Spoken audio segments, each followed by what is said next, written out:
کہ ہم صرف اللہ کی ذات پر توکل کریں، صرف اللہ پر بھروسہ.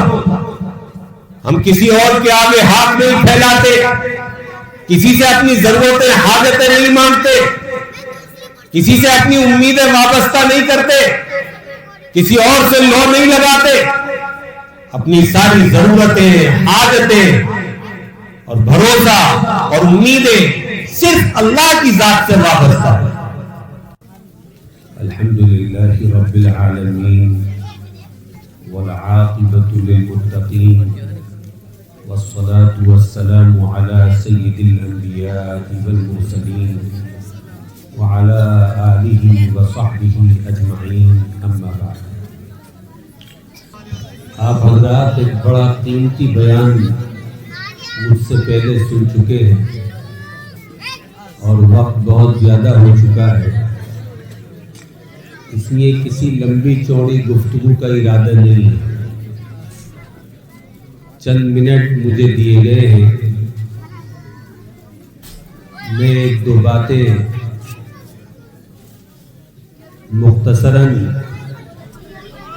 عرض کیے دیتا ہوں. اللہ سے دعا کیجیے اللہ تعالی مجھے صحیح کہنے اور ان سب باتوں پر ہم سب کو عمل کرنے کی توفیق عطا فرمائے. میرے عزیز دوستوں اور بزرگوں، اللہ تعالی نے جو بے شمار نعمتیں ہمیں عطا فرمائی ہیں، ان میں سب سے قیمتی نعمت ایمان ہے کہ اللہ تعالی نے ہمیں ایمان اور اسلام سے نوازا. اللہ نے یہ نعمت ہمیں عطا فرما دی، یہ اس کا فضل ہے، احسان ہے، لطف و کرم ہے. لیکن اب اس نعمت کی حفاظت کرنا اور اس کے تقاضوں کے مطابق زندگی گزارنا یہ ہمارا اور آپ کا کام ہے. ایمان کی حفاظت ہر مسلمان کا سب سے اہم مسئلہ ہے کہ اللہ نے جو ایمان کی دولت سے سرفراز فرمایا ہے، یہ آخری سانس تک ہمارے پاس محفوظ رہے. اور جب ہم دنیا سے رخصت ہوں تو اس ایمان کے ساتھ رخصت ہوں، اس لیے کہ ہم اور آپ جانتے ہیں کہ جہنم کے عذاب سے بچاؤ اور حفاظت صرف ایمان کی بنیاد پر ہوگا. جس کے پاس ایمان ہوگا وہ جنت میں جائے گا، اور جس کے پاس ایمان نہیں ہوگا وہ ہمیشہ جہنم کا ایندھن بنے گا. جہنم کی خوفناک وادیوں میں، گھاٹیوں میں جلتا رہے گا، جھلستا رہے گا، اور اسے کبھی باہر نکلنا نصیب نہیں ہوگا. اس لیے ہمارے لیے سب سے اہم اور ضروری ایمان ہے کہ ہم آخرت میں ایمان کے ساتھ حاضر ہوں، تاکہ ایمان کی بنیاد پر جہنم کے عذاب سے ہمارا بچاؤ ہو سکے اور جنت الفردوس میں داخلہ مل سکے.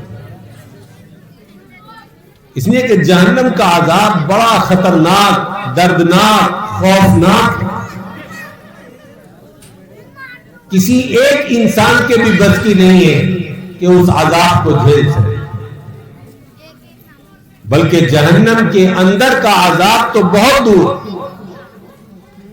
جہنم سے نکلنے والی گرم ہوائیں جو 500 سال پہلے سے محسوس ہونے لگیں گی اور انسان کی کھال کو جھلسا کر کے رکھ دیں گی، اس ہوا کا اور اس گرم جہنم کے سانس کا برداشت کرنا بھی کسی انسان کے بس کی بات نہیں ہے. اس لیے ہر مسلمان کو یہ کوشش کرنی چاہیے کہ میں اپنے ایمان کو محفوظ کر کے لے کر کے جاؤں اور ایسی زندگی مومنانہ مسلمانہ گزار کر کے جاؤں کہ کل قیامت کے دن مجھے ایک لمحے کے لیے بھی جہنم میں جانا نہ پڑے۔ حدیث سے معلوم ہوتا ہے کہ بہت سے ایمان والے بھی جہنم کے اندر ڈالے جائیں۔ یہ وہ ایمان والے ہوں گے کہ اللہ نے جنہیں ایمان سے نوازا ہوگا، لیکن ایمان کے اثرات، ایمانی صفات، ایمانی اعمال، ایمانی تقاضے ان کی زندگی کے اندر پیدا نہیں ہوئے۔ انہوں نے اپنی زندگی کو ایمان کے مطابق نہیں گزارا ہوگا، اللہ کی نافرمانیاں کی ہوں گی، پاپوں پر پاپ کیے ہوں گے، گناہوں پر گناہ کیے ہوں گے، جھوٹ سے، غیبت سے، چغلخوری سے، ظلم زیادتی اور حق تلفیوں سے، زناکاری، بدکاری، سودخوری، بیاج، جوئے اور سٹے سے، اور اسی طرح کے اور گندے گناہوں سے اور گناہوں کی نجاستوں اور غلاظتوں سے اپنی زندگی کو لت پت کیا۔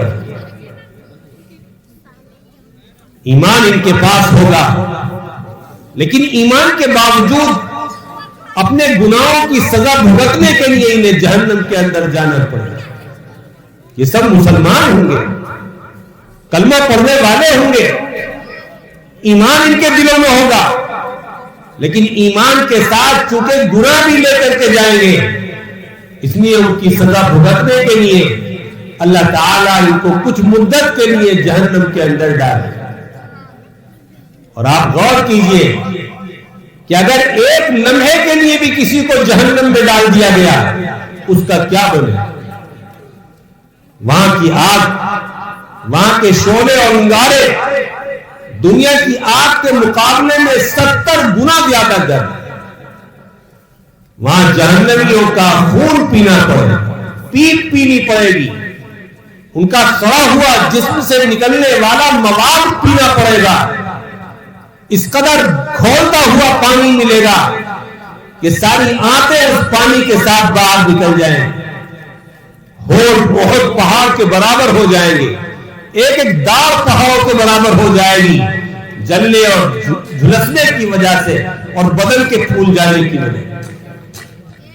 ہاں، وہ آدمی جس نے ایمان کے ساتھ اعمال بھی کیے ہوں، تقوی طہارت والی زندگی گزاری ہوگی، پاکیزہ زندگی گزار کر کے گیا ہوگا، ایمان کے ساتھ نیکیوں کے ذخیرے لے کر کے گیا ہوگا، دنیا کی زندگی کو اللہ کے خوف کے ساتھ گزارا ہوگا کہ میرا رب مجھے دیکھ رہا ہے، میرے ایک ایک گناہ کو محفوظ کر رہا ہے، اور مجھے ایک دن اس کی بارگاہ میں حاضر ہو کر کے اپنے ایک ایک گناہ کا جواب دینا ہے، اس لیے میں یہ گناہ کیسے کر سکتا ہوں۔ گناہوں سے یہ سوچ کر کے اپنے آپ کو بچایا ہوگا اور ایمان کے ساتھ نیکیاں لے کر کے گیا ہوگا، اخلاص والے اعمال لے کر کے گیا ہوگا، اس کو اللہ تعالیٰ ایک لمحے کے لیے بھی جہنم میں نہیں ڈالیں گے، بلکہ اس کو ڈائریکٹ جنت کے اندر داخلہ ملے گا۔ براہ راست اللہ تعالیٰ اس کو سواریوں پر سوار کر کے یا پیدل جنت کی طرف اس کو ہٹا دیں گے، بھیج دیں گے فرشتوں کے ساتھ، اور جہنم کا منہ بھی اس کو نہیں دکھائے۔ اور یہی کامیابی اصل کامیابی ہے، وہ کامیابی نہیں ہے جس میں ایک لمحے کے لیے بھی جہنم میں جانا پڑے۔ اصل کامیابی تو یہی ہے کہ مسلمان کو جہنم کا منہ ہی نہ دیکھنا پڑے، اس کی گرم ہوا کو ہی نہ جھیلنا پڑے، اور اس کے لیے وہ کام ضروری ہے جس کی طرف میں نے اشارہ کیا کہ آدمی گناہوں سے بچے اور ایمان کے ساتھ نیک اعمال مسلسل جمع کرے۔ جس طرح پیسوں کا خمار ہوتا ہے، پیسے جمع کرنے کا شوق ہوتا ہے، اپنی دنیا کو بنانے اور سنوارنے کے لیے نیکیوں کے جمع کرنے کا شوق ہو، دوڑ دھوپ کر کے نیکیاں، جس نیکی کا موقع مل جائے چھوٹی یا بڑی، اپنے ہاتھ سے وہ موقع نہ جانے دے، دوڑ کر کے اس کو کرے، انجام دے، اور اپنے نام اعمال میں اس کو درج کرائے۔ یہی عقل مندی ہے، یہی سمجھداری.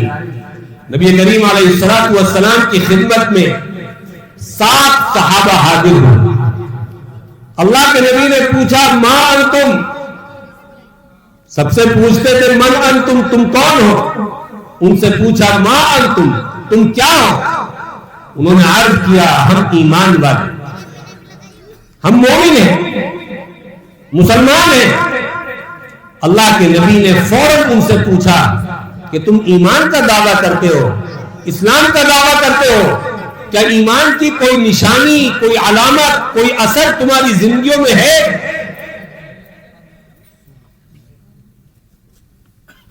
پتا چلا کہ آدمی منہ بھر بھر کر کے دن رات کہتا رہے میں مومن ہوں، مومن ہوں، ہم تو مسلمان ہیں، کلمہ پڑھنے والے ہیں، اس سے کام نہیں چلے گا جب تک اس ایمان کی علامتیں، اس کے اثرات، اس کی نشانیاں ہماری زندگیوں کے اندر نظر نہیں ہے. خالی کھوکھلا دعویٰ کرنے سے کام نہیں بنتا. اللہ کے نبی نے پوچھا کہ ایمان کی کچھ نشانیاں تمہاری زندگی میں ہیں؟ انہوں نے عرض کیا یا رسول اللہ ہاں 15 نشانیاں ہماری زندگی کے اندر ہیں. پوچھا کیا ہے؟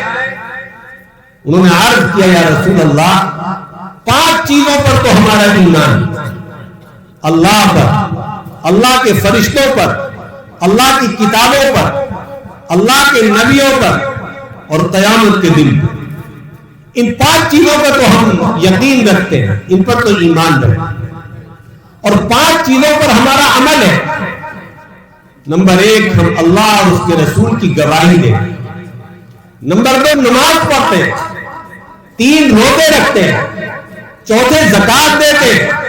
اور 5 جس پر حج فرض ہو جاتا ہے حج ادا کرنے کے لیے جائے، اور ان میں کوئی کوتاہی نہیں کرتے.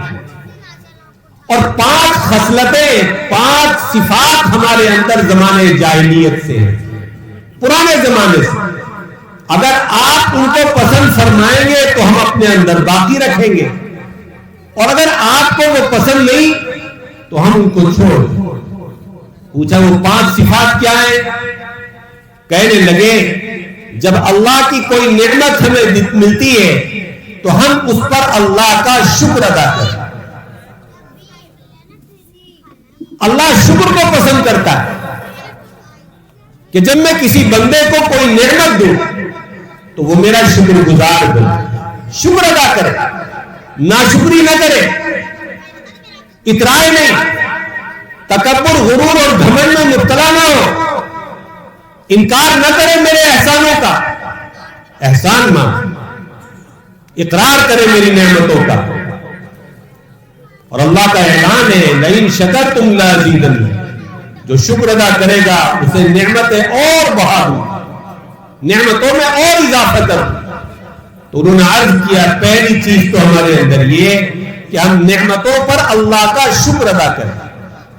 دوسری خصلت ہماری یہ ہے کہ کوئی مصیبت آ جاتی ہے تو اس پر ہم صبر کریں، بے صبری کا مظاہرہ نہیں کرتے، زبان سے اول فور نہیں بکتے، اللہ کی شان میں کوئی نازیبہ کلمہ اپنی زبان سے نہیں نکالتے، بلکہ ہم اسے اللہ کی طرف سے سوچ کر کے صبر کر لیتے ہیں کہ یہ رب کی طرف سے ہے اور یہ امتحان ہے، میری آزمائش ہے، کچھ دن کے لیے ہے، اللہ تعالیٰ کچھ دن کے بعد اس کو ہٹا دیں گے، دور فرما دیں گے اور مجھے آسانی اور سہولت مرحمت فرما دیں.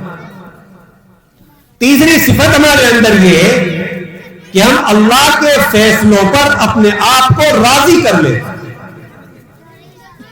ناراض نہیں ہوتے. ہماری بساط کیا ہے؟ ہمارے اندر طاقت قوت کیا ہے؟ ہمارے ناراض ہونے سے اللہ کے فیصلے تو بدل نہیں سکتے. ہماری خیر اور بھلائی تو اسی میں ہے کہ اللہ کے فیصلوں کے آگے سر جھکا دے.